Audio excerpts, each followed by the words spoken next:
स्वागत है प्यारे दोस्त, आपका हमारे सिव स्टडी हेल्प में। और मेरा नाम है शिवम। आज की इस क्लास में प्यारे दोस्त हम जो है जनगणना का जो चैप्टर है 2011 का, यानी जो हमारी 2011 में जनगणना हुई थी दोस्त, इस चैप्टर से जो एसएससी जीडी के एग्ज़ाम चल रहे हैं दोस्त, इसमें 2 या 3 क्वेश्चंस हर शिफ्ट में देखने को मिल रहे हैं दोस्त। तो आपको जो है ये चैप्टर, जिसका एग्ज़ाम नहीं हुआ है प्यारे दोस्त, तो उनको जो है ये क्लास देखनी ही देखनी है, क्योंकि उनके एग्ज़ाम में जनगणना से क्वेश्चंस आना तय है। ठीक है, तो एग्ज़ाम नहीं हुआ दोस्त तो आप जो है इसको ज़रूर एक बार देख लीजिएगा, ताकि आपको जो है अगर एक जनगणना से चैप्टर में से कोई क्वेश्चन खैर मिलेगा तो आपको ही क्वेश्चन एसएससी जीडी के एग्ज़ाम में शिफ्ट में किसी भी शिफ्ट में आपको मिले। खैर अभी तक तो जो शिफ्टें हुई हैं उनमें जनगणना से तो चैप्टर मतलब चैप्टर से एक या दो क्वेश्चन लगभग देखने को हमें हर शिफ्ट से मिले हैं। तो दोस्त ये दो क्वेश्चन 3 क्वेश्चन अगर मिलते हैं तो हमारा चैप्टर जो है इससे बहुत इम्पोर्टेंट हो जाता है। तो आज की क्लास में मैं आपको जनगणना का जो 2011 में और 2011 की जनगणना से क्वेश्चंस पूछे जा रहे हैं। ठीक है, तो दोस्त चलिए स्टार्ट करते हैं और जनगणना का चैप्टर कहाँ कहाँ से कैसे क्वेश्चन पूछे गए हैं दोस्त, तो मैं वो अभी आपको दिखाऊंगा। ठीक है प्यारे दोस्त, ये जो है हमारी जनगणना का चैप्टर है। मैं आपको इसमें पूरे सब कुछ बता दूंगा जो भी इम्पोर्टेंट है। जिस पर मैं आपको जो है मोस्ट इम्पोर्टेंट बता दूं वो आपको याद ही करके जाना है दोस्त।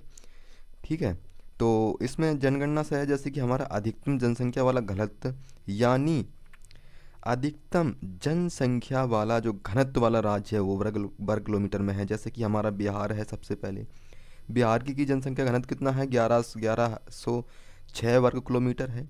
ठीक है, अधिक वाला पूछे, अधिकतम जनसंख्या घनत्व वाला पूछे वर्ग किलोमीटर में, तो क्या बोलेंगे, बिहार हो जाएगा कितनी है इसकी। अगर हमसे ये पूछ ले जाके कितनी है तो 1106 बोल देंगे। और दोस्त पश्चिम बंगाल की कितनी है, 1028 वर्ग किलोमीटर है। भारत में घनत्व कितना है तो 382 वर्ग किलोमीटर आपको याद रखना है।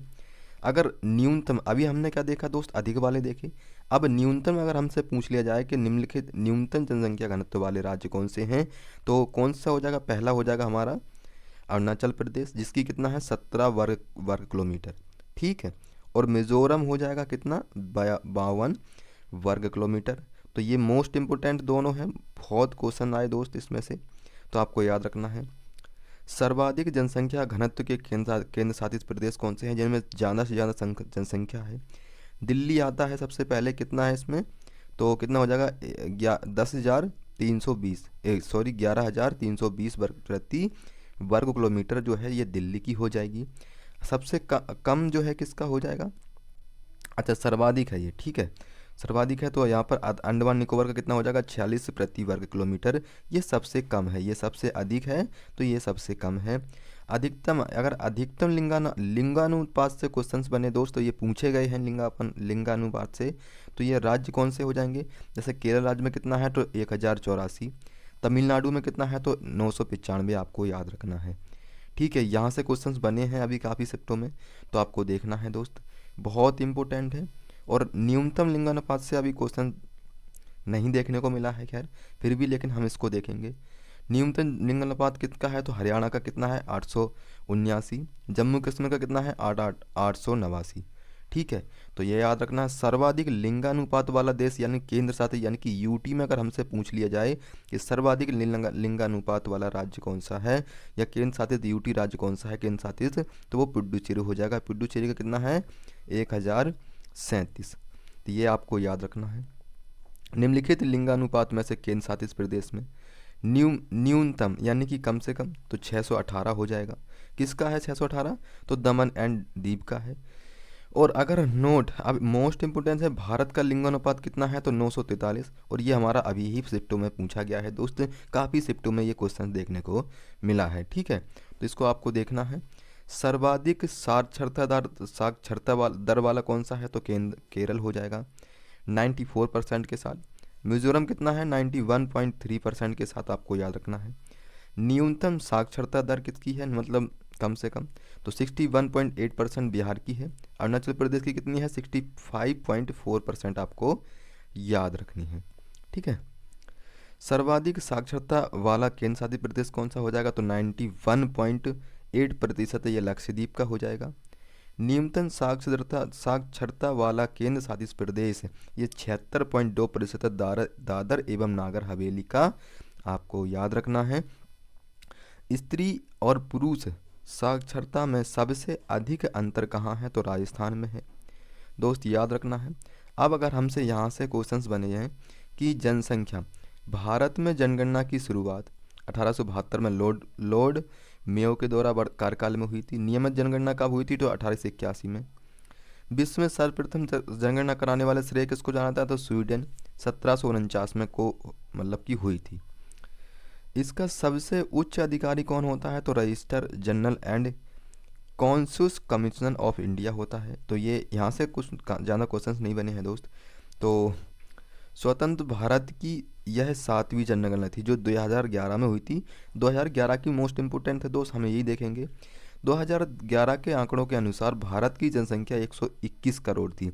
जब 2011 में जनगणना हुई थी दोस्त, तो भारत की जनसंख्या कितनी थी, तो 121 करोड़ थी। यहाँ से क्वेश्चन बन सकता है ना, लगभग, जो विश्व की कुल जनसंख्या का 17.5% थी।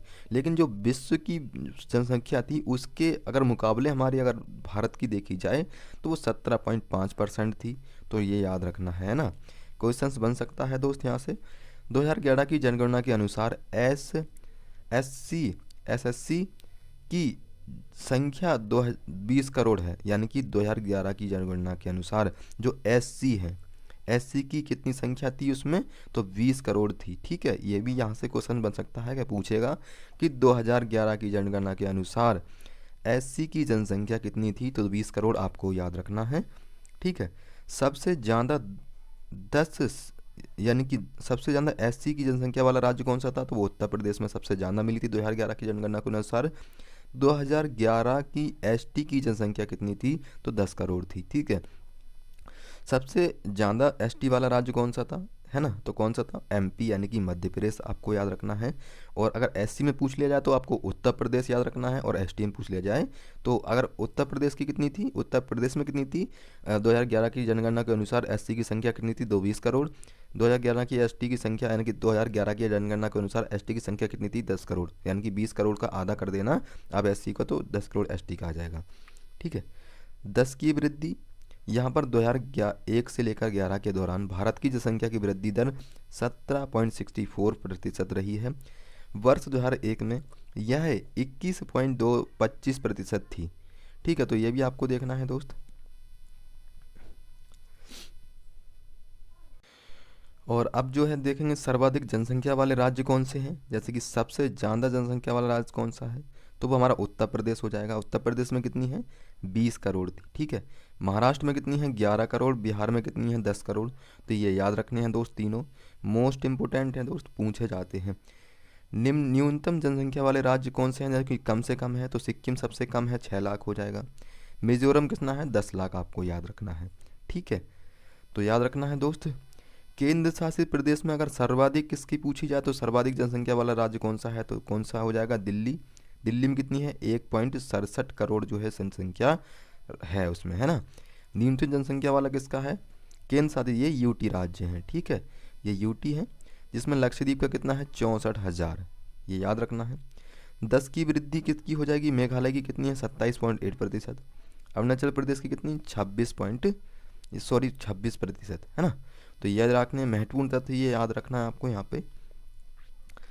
और ठीक है, हैनी वेल्टर को भारतीय जनगणना का पिता कहा जाता है, यहाँ से भी क्वेश्चन पूछा जा सकता है, तो ये भी आपको याद रखना है। और प्रथम औपचारिक जनगणना 1881 में लॉर्ड रिपन के शासनकाल में हुई थी।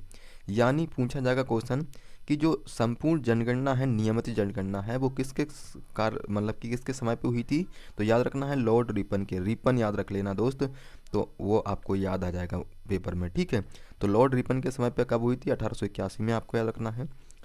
Nodal ministry of home affairs, ये इम्पोर्टेंट नहीं है दोस्त, लेकिन आप जो है इसको देख लीजिएगा। जनगणना का अनुच्छेद 246 के अंतर्गत संघ सूची का विषय है। जो जनगणना है वो किसका विषय है, तो संघ सूची का विषय है, ये आपको याद रखना है। और प्रथम स्वतंत्र जनगणना कब की गई थी, तो 1951 में की गई थी, ये भी आपको याद रखना है। 2011 की जनगणना के अनुसार 1872 के बाद से 15वीं तथा स्वतंत्रता के बाद 7वीं जनगणना है। 2011 की जो जनगणना है ये 1872 में जब हुई थी, उससे अब तक 2011 तक ये 15वीं स्वतंत्रता के बाद है ना, स्वतंत्रता के बाद ये 7वीं जनगणना थी। जो 2011 वाली जनगणना है ये 7वीं जनगणना है। ठीक है, तो ये याद रखना है दोस्त, ये बहुत इंपॉर्टेंट है। वर्ष 2011 की जनगणना का स्लोगन ये क्या होता है, ये और स्लोजन और फ्यूचर था। क्या था? और स्लोजन और फ्यूचर था। तो आपको याद रखना है। CM चंद्रमौली 2011 जनगणना आयुक्त थे। 2011 की जनगणना के आयुक्त कौन थे? तो CM चंद्रमौली आपको याद रखना है। भारत की जनगणना 121.005 करोड़ थी। भारत की जनगणना इतनी थी। ठीक है, विश्व में भारत की जनगणना का प्रतिशत कितना है? तो मैंने अभी आपको बताया 17.5% है। तो आपको याद रखना है, विश्व में पूछा गया है उसमें, तो हम विश्व को ही देखेंगे। भील भारत की सबसे लोकप्रिय जनजाति है। यहाँ से क्वेश्चन नहीं बना है दोस्त। अगर लिंगानुपात पूछा जाए बच्चों का तो 1919 याद रखना है। अधिकतम किसका है? तो 972 किसका है दोस्त? ये अरुणाचल प्रदेश का हो जाएगा, है ना। तो ये आपको याद रखना है। न्यूनतम हरियाणा भी हो जाएगा हमारा कितना? 834 याद रखेंगे। प्रथम आर्थिक जनगणना कब हुई थी? तो 1977 में। ठीक है, आर्थिक रूप से मतलब कि अनियमित थी वो। वर्ष 2011 का सर्वाधिक जनसंख्या वाला जिला कौन सा है? ठाणे है। ठीक है, इसकी कितनी है वो मतलब की संख्या? तो 1.1 करोड़ आपको याद रखना है। सर्वाधिक ग्रोथ रेट ये मेघालय में है। ठीक है, ये मेघालय में है, तो आपको याद रखना है। तो मोस्ट इंपोर्टेंट दोस्त मैंने आपको बता दिए हैं जनगणना से। और यहाँ से जो है क्वेश्चन अभी जस्ट पूछे गए हैं, और हर एक शिफ्ट में दोस्त क्वेश्चन जो है आपको देखने को मिलेगा। तो ये चैप्टर जो है आपका अगर एग्ज़ाम नहीं हुआ है प्यारे दोस्त, तो आप इसको ज़रूर देख के जाइएगा, क्योंकि इससे क्वेश्चन आपके एग्ज़ाम में पूछना तय है और बहुत इम्पोर्टेंट है। तो आपको इसको देखना है दोस्त। चैनल को सब्सक्राइब नहीं किया तो चैनल को सब्सक्राइब कर लीजिएगा, ताकि आपकी कोई भी क्लास एंड कोई भी नोटिफिकेशन वो मिस ना हो सके। तो मिलते हैं नेक्स्ट क्लास में, तब तक के लिए जय हिंद, जय भारत, धन्यवाद।